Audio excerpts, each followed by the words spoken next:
बात पुरानी है, एक कहानी है। हेलो दोस्तों, कैसे हो आप सब। उम्मीद करता हूँ कि आप सब ठीक होंगे। और आज हम बात करने वाले हैं बिहार के एक रंगीन जिले यानी मुंगेर के बारे में। तो दोस्तों, मुंगेर जिला बिहार जैसे विशाल राज्य का एक बड़ा ही आकर्षक जिला है, जो कि बिहार के दक्षिणी हिस्से में स्थित है। ये जिला सन 1976 से पहले एक विशाल इलाका हुआ करता था। फिर धीरे धीरे इसे 5 अन्य जिलों बेगूसराय, खगड़िया, जमुई, शेखपुरा और लखीसराय में बांट दिया गया।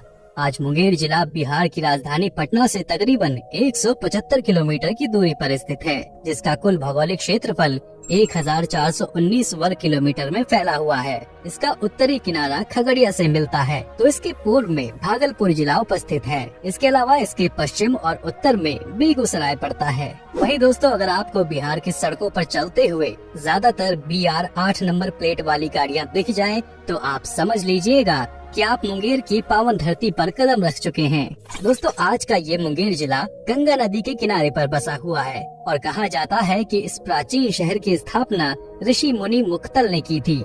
अगर वर्तमान समय में इस जिले के न्यूमेरिकल डेटा की बात करें तो साल 2011 में की गई जनगणना के अनुसार यहाँ की कुल आबादी लगभग 13,59,000 लोगों की है। वहीं यहाँ की जनसंख्या में से 73% लोग पढ़े लिखे माने जाते हैं, जो अपने आप में इस जिले के लिए गर्व की बात है। मुंगेर वर्तमान समय में बिहार का एक तेजी से उभरता हुआ जिला है, लेकिन अफसोस की बात है कि आज भी ये सेक्स रेशो के मामले में बिहार के कई जिलों से काफी पिछड़ा हुआ माना जाता है। और रात के 9 बजे के बाद महिलाओं का यहाँ की सड़कों पर घूमना काफी अनसेफ माना जाता है। धार्मिक नजरिए से बात करें तो मुंगेर एक हिंदू बहुसंख्यक जिला है और यहाँ हिंदुओं की कुल संख्या तकरीबन 91.56% के आसपास है, जबकि मुसलमानों की आबादी 8% है। तो यहाँ 1% के करीब लोग अन्य समुदायों से आते हैं। इस जिले को 3 अनुमंडलों मुंगेर सदर, हवेली खड़गपुर और तारापुर में बांटा गया है। इसकी अर्थव्यवस्था मुख्य रूप से कृषि, खनन और छोटे मोटे उद्योगों पर निर्भर करती है। यहाँ पर लोग चावल, मक्का और गेहूं जैसी फसलें भरपूर मात्रा में उगाते हैं। और क्या आपको पता है दोस्तों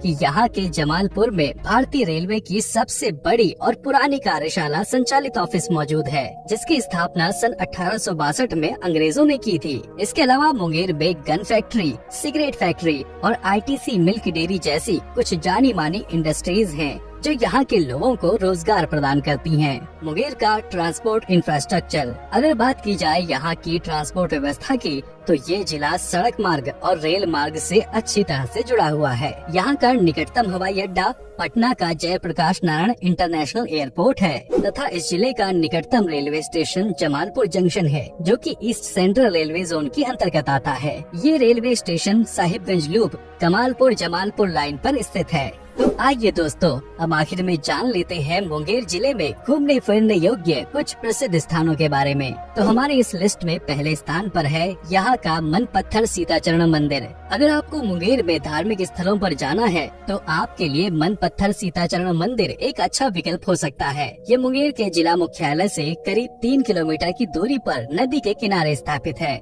यहाँ पत्थरों के 2 चरण हैं। ऐसा माना जाता है कि ये चरण स्वयं माता सीता के हैं। वहीं इस लिस्ट में दूसरे स्थान पर है मीर कासिम की गुफा। तो दोस्तों, ये तो हम सभी को पता है कि अगर हम किसी गुफा के अंदर जाते हैं तो उसमें दूसरी तरफ से बाहर निकलने का रास्ता भी होता है, लेकिन मुंगेर में स्थित इस मीर कासिम गुफा का रास्ता आज भी काफी रहस्यमयी माना जाता है। इसकी वजह ये है कि इसका एक छोर तो है, लेकिन दूसरे छोर का कोई अता पता नहीं है। हालांकि बिहार सरकार की उपेक्षाओं का शिकार हुई ये गुफा अब गंदगी से भरी रहती है, जहाँ की दीवारें जर्जर हो चुकी हैं। तो दोस्तों, ये था बिहार का मुंगेर जिला। तो ये जानकारी आपको कैसी लगी, हमें कमेंट में जरूर बताइएगा। धन्यवाद।